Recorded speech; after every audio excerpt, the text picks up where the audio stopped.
Hello guys, myself Rishi Jain. I hope all are you doing very well. Now students, in continuity with the previous problem related with the question answer or the numerical problem of projectile motion, we have the next question is a projectile can have same range r for two angle of projection. आपको पता है range r कब achieve होते हैं, जैसे मैंने पहले भी वीडियो में डिस्कस किया था, वो कब अचीव होते हैं जब दो एंगल ऑफ प्रोजेक्शंस होते हैं. कौन से? एक थीटा और दूसरा क्या होगा 90 माइनस थीटा. क्लियर.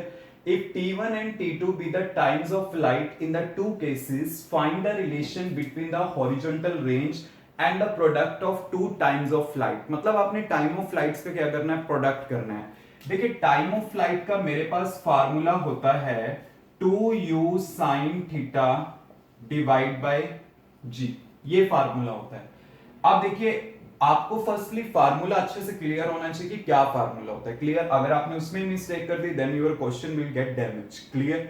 तो आपके पास टाइम ऑफ फ्लाइट ये है, तो एक मैंने ले लिया T1 corresponding to the angle theta, दूसरा मैंने लिया है यहां पे 2u sin 90 minus theta divide by g.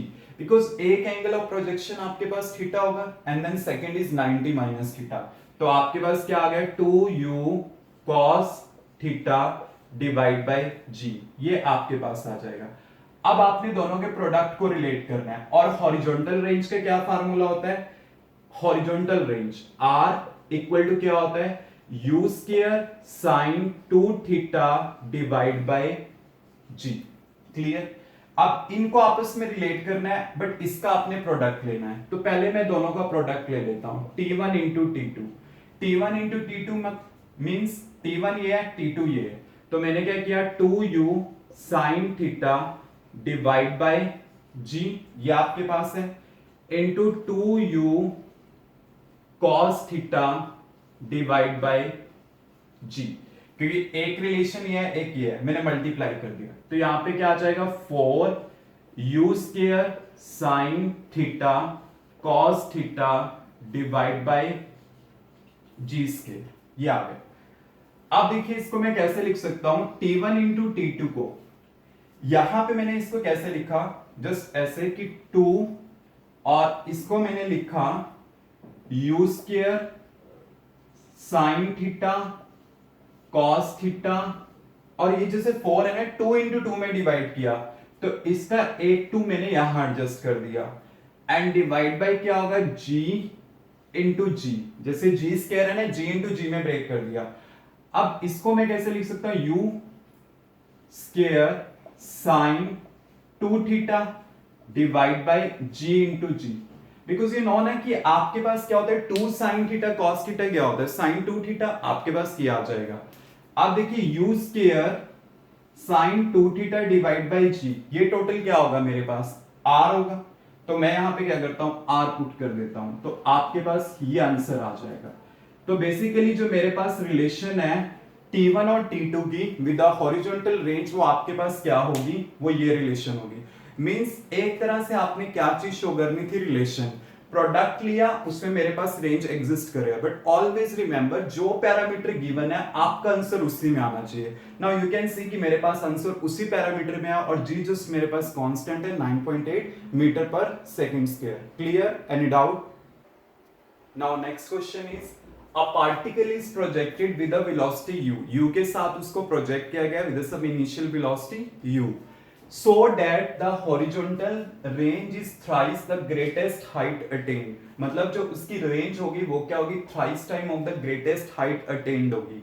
What is its horizontal range? आपने रेंज फाइंड आउट करनी है क्या होगा. तो कंडीशन क्या दी गई है आपको कि जो r आपके पास होगा वो 3 टाइम्स ऑफ द h होगा. क्लियर.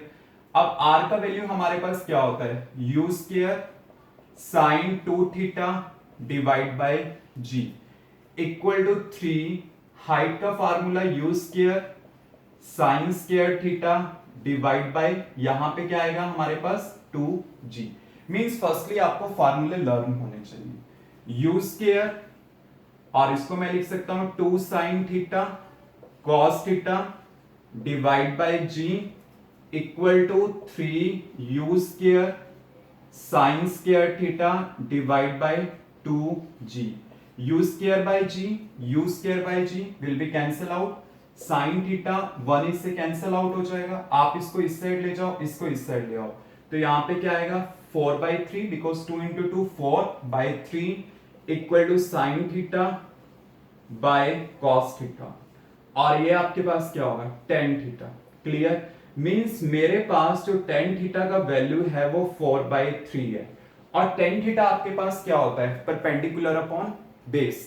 तो एक मैं राइट एंगल ट्रायंगल यहां पे बना देता हूं आपको क्लियर करने के लिए। जैसे 4 है 3 है, तो यहां पे मेरे पास 4 आएगा, ये 3 आएगा, तो इनकी कैलकुलेशन से क्या आ जाएगा यहाँ पे 5 under the root 4 square plus 3 square, then आपके पास 5 आ जाएगा। अब ये जो tan थीटा 4/3 आया है, इसका अब हमने यूज करना है। देखिए कैसे, आपने रेंज निकालनी है ना, रेंज क्या होता है u square sign 2 theta divide by g।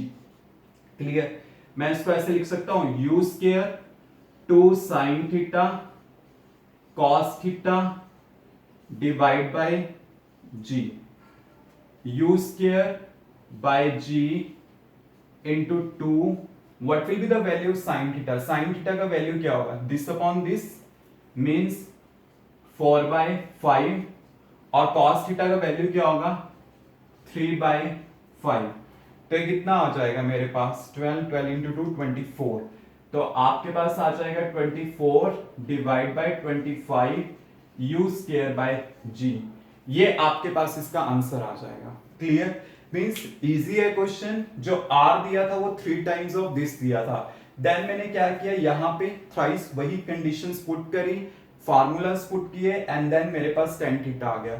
tan theta आ गया, उससे मेरे पास sin थीटा और cos थीटा तो आ ही जाएगा, बिकॉज आपने 10th लेवल पे भी किया, तो मैंने आपको ट्रायंगल की फॉर्म में समझा दिया। Then I have to substitute the value, u square by g को एक साइड कर लिया 2, और sin थीटा का 4/5, cos थीटा 3/5 ये रखा, then 24/25 u square by g इसका आंसर आ जाएगा। Clear, any doubt?